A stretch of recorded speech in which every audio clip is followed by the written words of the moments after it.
So I just decided I'd hop up in this Power Star 75 New Holland tractor. Just hop up in here. The keys are in them all. Now they're sort of locked. I'll show you how that's done. The keys are sort of locked in it. It's not like you could really get very far.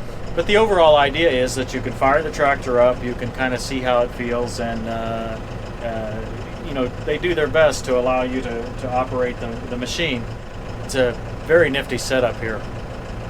I find this incredibly fascinating. Just so many vehicles selling. They're selling trucks right now. You can see them driving the trucks through the line here. That building right there is where the sale's actually taking place. Check this out. This tractor's got a sunroof.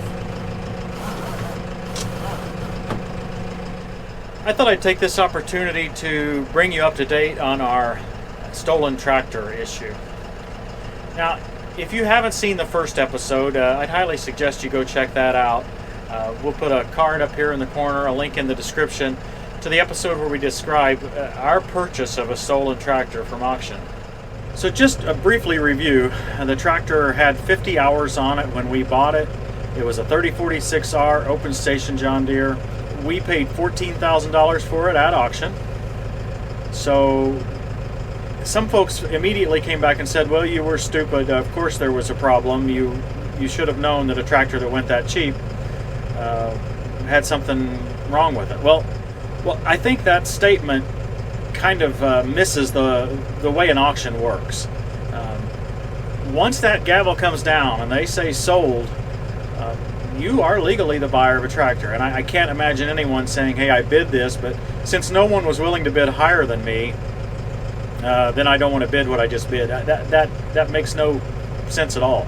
So yeah, once the gavel comes down, it was ours. But I still had no regrets at that point. It was a snowy day. We thought we had a good deal. Okay, so now for the update. The thief, his last name was Nosek, Todd Nosek. He was charged with two separate crimes. One was stealing the tractor from the dealership in Centralia, Illinois. I think that's Washington County. The other charge was selling the stolen property in Wayne County, Illinois, where we bought it through the Rutan Club auction. We eventually filed suit because we could get no one to talk to us. The local Rutan Club wouldn't talk to us. The National Rutan Club, they just refused to talk to us. So we felt like we had no choice but to file suit in order to get our money back. And yes, there is a requirement for an auctioneer or an auction company to provide clear title on anything they sell. They cannot leave that up to every bidder. There's no way you can know. We could walk through here. You could tell there's no way that an individual bidder at this auction could verify clean title. So it's on the auctioneer to accomplish that. So independent of the suit, the state's attorney negotiated a deal with the thief and his lawyer to where they would drop the charges for selling the stolen property in turn for the thief paying us the $14,000 that we had paid for the tractor. So we got that $14,000 minus legal fees, which came close to covering our outlay on the tractor. We paid $14,000 originally. Now, of course, we were out much more than that. We were out at the $14,000 for over a year.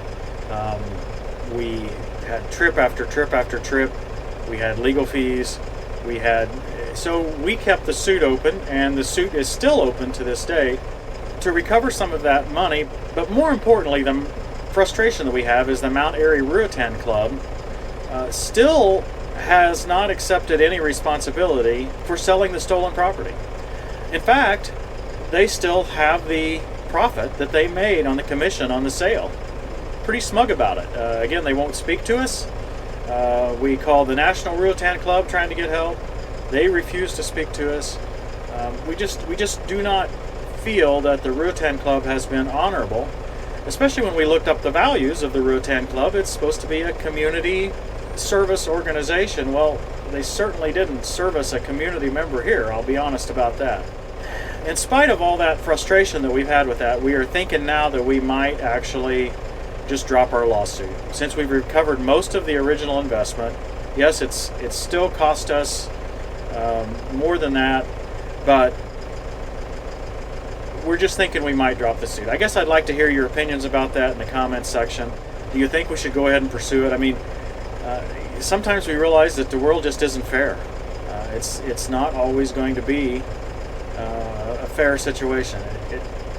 Still, I just wish the Rutan Club would have stepped up and shown the character that a community organization should do, and made this situation right from day one. I think that's our update. I think we're going to drop the suit unless we hear some feedback from you guys that says, hey, no, you guys should go ahead and pursue this. I think we're just going to accept what we've got and move on. What should we do? I hope you found this story interesting. I hope you never encounter this situation. We're going to have another episode at this auction where we talk about some ways that you can be sure that you're not buying stolen equipment. And it's actually not that difficult. Just some basic things that we didn't follow, would have never occurred to us to have followed until now. So that's it for this episode. Hope you've enjoyed it. Thanks for watching, everybody. We'll see you next time on Tractor Time with Tim.